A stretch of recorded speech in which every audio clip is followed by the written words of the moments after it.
Hello, my name is Madison, and I'm 34 years old. When I was growing up, my biggest dream was to be a journalist or work with magazines. I loved writing and was good at keeping up with trends. So it wasn't surprising that I decided to study journalism and media in college. After I graduated, I worked for several companies, but none of them were the big famous ones. I didn't mind because I was doing what I had always dreamed of. Eventually, I got a job at a pretty big company and felt like I had finally made it. A few years after I graduated college, when I was about 28, I met my husband, Scott. Scott's family was pretty wealthy and had their own business. I'm mentioning this because his mother, Tricia, always disliked me and insulted me. She thought I wasn't good enough for him and that I shouldn't have married him. Scott and I dated for about 3 years before we decided to get married. As I mentioned, Scott's mom, Tricia, didn't like me. She always put me down and made fun of me for working at a magazine and having a journalism degree. At first, her behavior really hurt me because no one should be treated like that. But for some reason, Tricia thought it was okay to treat me that way. Scott always defended me against his mother. His dad, Fred, also stood up for me whenever he heard Tricia's remarks. I was thankful for both of them. As time went on, I started to get used to Tricia's insults. Scott even suggested that we limit contact with her, but I didn't agree. Scott worked with his dad, and if he stopped talking to his mom, it could make things awkward for Fred. Fred was a wonderful person, and I didn't want to put him in a tough spot. I also didn't want Scott to cut off his family because of me. I learned to deal with it mostly because we only saw Tricia twice a month at most. But things changed when Fred had to go overseas for a business project. Tricia didn't want to be alone, so Scott and I agreed to let her stay with us until Fred returned. I had a bad feeling about it, but I believed that family should always come first. Living with Tricia was really tough. She constantly nitpicked and criticized everything I did, and the insults never seemed to stop. But I could handle all of that as long as she didn't actually harm me. However, everything changed during one week that turned out to be really difficult. I had a major presentation coming up at work. We were redesigning a section of our magazine, and I was responsible for making it great. This presentation was crucial because it would determine if I got a promotion, but Tricia didn't understand why it was so important. I don't think knowing would have changed her opinion of me anyway. Since Tricia was staying with us, she saw how stressed I was about it. The night before my big presentation, I was talking to Scott about how nervous I felt when she overheard us. She walked into the living room and decided to share her thoughts. This is a big deal. All the top bosses will be watching me. I can't imagine how scary this must be for you. I'm glad you had it easier with your business, but this is such a different game. I'm so scared of messing everything up. Don't say that. You'll do great. I wish I could believe that. I just feel so unsure of everything. What if I mess up the presentation? I couldn't help but overhear you both talking. Mom, we're having a private conversation. Well, Madison, I just wanted to say that you have nothing to worry about. You probably don't have the skills for this, so you'll probably do badly tomorrow. Excuse me? Just treat it as a chance to quit your job and be a housewife. Then maybe you'll be good enough for my son. I can't believe he married a journalist. Mom, you're crossing a line. Leave. You know what?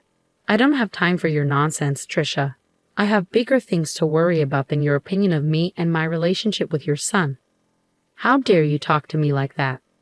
So it's fine for you to talk to me that way, but not the other way around. Scott, say something. Your wife is disrespecting your mother. She's just standing up for herself. I don't see anything wrong with it.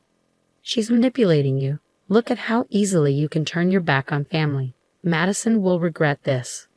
I was furious at Tricia for barging into Scott's and my conversation and insulting me so blatantly. Scott tried to apologize for his mother's behavior, but I stopped him. He wasn't responsible for her hurtful words. After that, we decided to call it a night and went to sleep. I was too focused on everything else to even think about Tricia's threat towards me. I figured she would just continue tormenting me, which honestly, I didn't care about at that moment. Dealing with her could wait until after my presentation. The next day, I hurried into work with my laptop, ready for my presentation. But when I opened it, I realized something was terribly wrong. All the files on my desktop were gone, and my laptop had been reset. I started to panic. I had emailed the presentation to myself, so I tried to calm down. But when I logged into my email, I saw that all my emails were deleted, even from the trash. My heart sank and tears filled my eyes. I felt an overwhelming fear. I had to explain everything to my boss, who was not happy. He yelled at me for a while before telling me not to bother with the presentation because he had someone else do it in case I messed up. I knew then that any chance for me to advance in the company was gone. I couldn't believe this was happening. I rushed home in tears. Scott hadn't left for work yet, and when he saw me, he took the day off to be with me. He held me as I cried, and when I calmed down a bit, he asked me what happened. "What's wrong, honey? Did the presentation not go well?" "There was no presentation, at least not one that I gave." "Huh? What do you mean? You put so much effort into preparing for it. You hardly slept those past few days because you were working so hard." "I know, but when I got there, I opened my laptop and found out that everything had been deleted." "What? How did that happen?" "I don't know. It was really embarrassing and humiliating to have to explain it to my boss." "Wait, did you not back it up somewhere else?" "Yeah, I emailed it to myself, but even my inbox and trash were emptied." "Oh my God, I'm so sorry this happened." "What did your boss say?" "He yelled at me a lot, called me unprofessional and lazy. He had someone else do the presentation." "But you still have your job, right?" "Yeah, but I'm stuck in this position. I can't move up or get promoted. I'm done here." "Don't worry, honey. You'll find a better job. I'll be here for you through it all. Just keep working here until you're ready to leave." "Yeah, I'll give my notice now. I can't believe I worked so hard for this, and just when I was close, it slipped away." I felt really down after that. I take pride in doing well on my projects, so what happened was really tough for me. It was traumatic, to say the least. I wasn't given any more important work at my job. I held off on quitting, but after another week, I knew it was time. I handed in my notice and waited for my time to be up. Through it all, Trisha seemed strangely happy. She saw me crying once and made remarks about how she knew I would fail. At first, I was mad at her, but then I started thinking about her behavior. Maybe she was happy because she thought I would finally become a housewife. Or maybe she was happy because she had something to do with my career falling apart. I can't quite explain it, but I had this gut feeling that Trisha had something to do with my laptop troubles. I wanted to talk to Scott about it, but I needed evidence first. So I decided to set up a hidden camera in the office to catch Trisha in the act. I ordered a camera disguised as a smoke detector and installed it on the ceiling.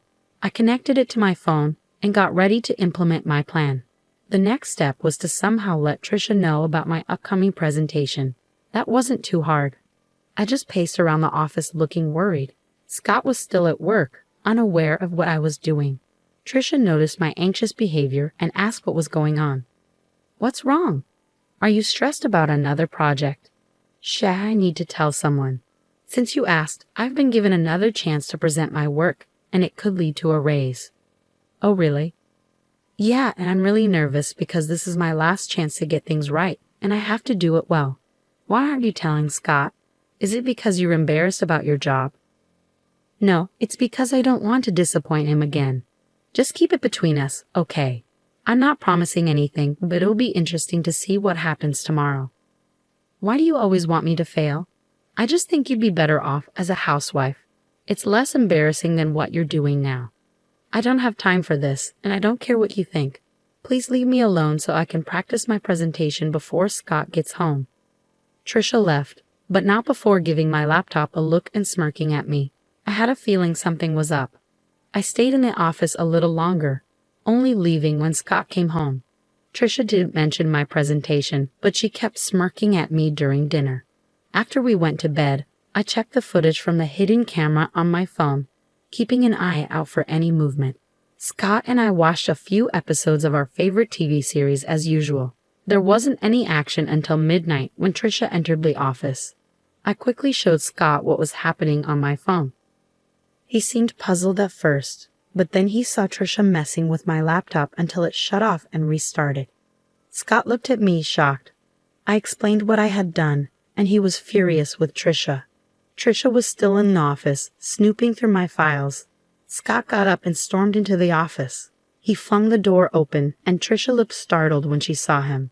Scott tried to stay calm and asked her what she was doing.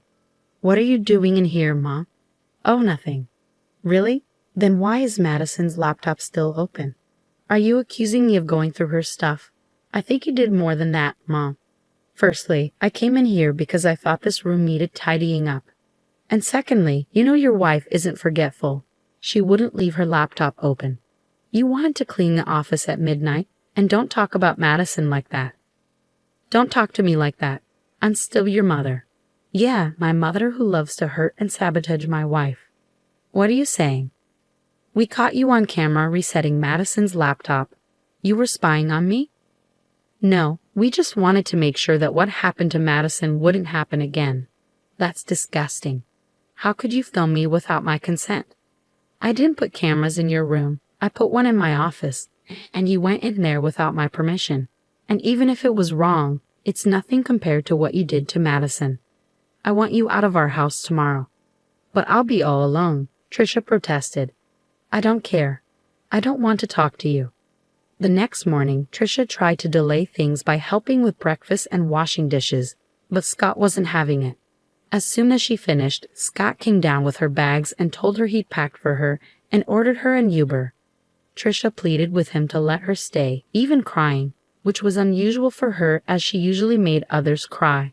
Scott ignored her and went to our room. Trisha turned to me and started yelling, blaming me for setting her up. I told her if anyone should be yelling, it's me. She's lucky I haven't shared the footage with her friends and family. If they knew what she did to me, she'd lose them all.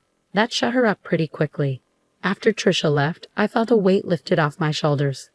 Though I was still upset about my job situation, I knew I could bounce back and do even better. Scott was my biggest support throughout everything. Once my notice period ended, I took some time off to rest and figure out my next steps. Over the next few months, I took courses in different areas of my field. I knew if I focused on a specific niche and found the right job, I could achieve a lot more.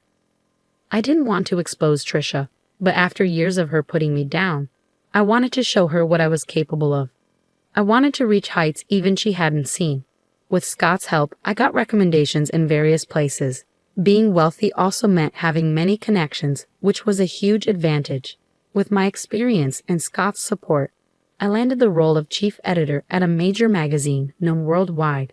The work was tough, but it was worth it. Somewhere along the journey to becoming chief editor, I forgot about my desire to show Trisha what I was capable of. In fact, we hadn't had any contact with her during those months. I knew Scott still spoke with his father because they worked together, but Scott hadn't heard much from or about his mother. His father, Fred, said she was upset with us about something but wouldn't say what. At least Trisha took my warning seriously, but I knew I'd have to see her eventually, and it turned out my company was throwing a huge party with lots of big names invited, including Trisha and Fred. Scott and I dressed our best because, for the first time, we were both important figures. When we arrived, Trisha and Fred spotted us and waved us over. We greeted them, and Trisha gave me a once-over before smirking. "Look at you trying to fit in," she sneered. "Trisha, ignore her, Madison. You look lovely, as always," Fred said kindly. "Thanks, Fred. How have you been?" "Yeah, how's unemployment treating you?" Trisha interjected. "Wait, you're unemployed?" Fred asked, surprised. "Oh yeah, she messed up at her job, and they let her go. I've always said she's not good enough for our son." "Look at her, she can't even keep a job," Trisha mocked. "That's enough, Mom," Scott said sternly. "Stop siding with her. It's bad enough having to see her everywhere. We wouldn't have to if you just left her like I said," Trisha insisted. "Okay, that's enough. Either you stop talking or I'm leaving," Scott warned. "But Madison, sweetie, if you need a job, let me know. It would be great to work with you," Fred offered sincerely. "That's really kind of you, Fred, but I can't accept the offer," I replied. "Of course not. I told you she's lazy and incompetent," Trisha muttered. Just then, my name was called, and people started cheering. I looked towards the small stage, and the CEO was there, waving and motioning for me to come up. I turned to Fred and Trisha, excusing myself. Fred looked amused, but Trisha seemed confused and angry. The CEO gave a speech, praising my work in the company and my ability to innovate and bring new ideas to the magazine. The audience cheered loudly, asking for a speech. I thanked Scott for his support and all my colleagues who helped make the magazine what it is. I ended by thanking the one person who doubted me because their negativity pushed me to be better. As I walked off the stage, everyone stopped me to congratulate me and ask about the unnamed critic, but I kept that to myself. I made my way over to the table where Fred, Trisha, and Scott were seated. Scott hugged me tightly, congratulating me, and Fred stood up to hug me too. Trisha glared at me. "Oh, Madison, this is amazing. I can see why you wouldn't want to work with us," Fred said. "Thanks, Fred. Although I'll admit, if you'd offered me the job about 6 months ago, I might have taken it." "You should have. At least then you'd be paid more," Trisha snorted. "Paid more? I could never put a price on this," Fred replied. "Right. She's not worth all that money," Trisha scoffed. "No, I mean I couldn't match what she's earning right now." "What do you mean?" Trisha asked, confused. "Do you want me to tell her, Madison? It might come off as boasting if I say it," Fred offered. "Madison makes at least 5 times more than I do in her current position," Fred revealed. "Here? How? Oh yeah, she must be making way more than Scott or I could ever imagine," Trisha exclaimed. "That can't be right. You must be mistaken," Trisha insisted. "He's not mistaken, Mom. I really did mean it when I thanked you. You've been nothing but a bully to me, and I hope seeing me more successful than anyone in your family stings. Anyway, I have other people to talk to. Excuse us, Trisha. Fred, feel free to join us anytime." "Goodbye," I said as Scott and I left a stunned Trisha at the table. Fred laughed and raised his drink to me as Scott and I walked away. I'd never felt more alive and satisfied. It was an incredible accomplishment, and I'm grateful to Scott for his support. Thanks for listening.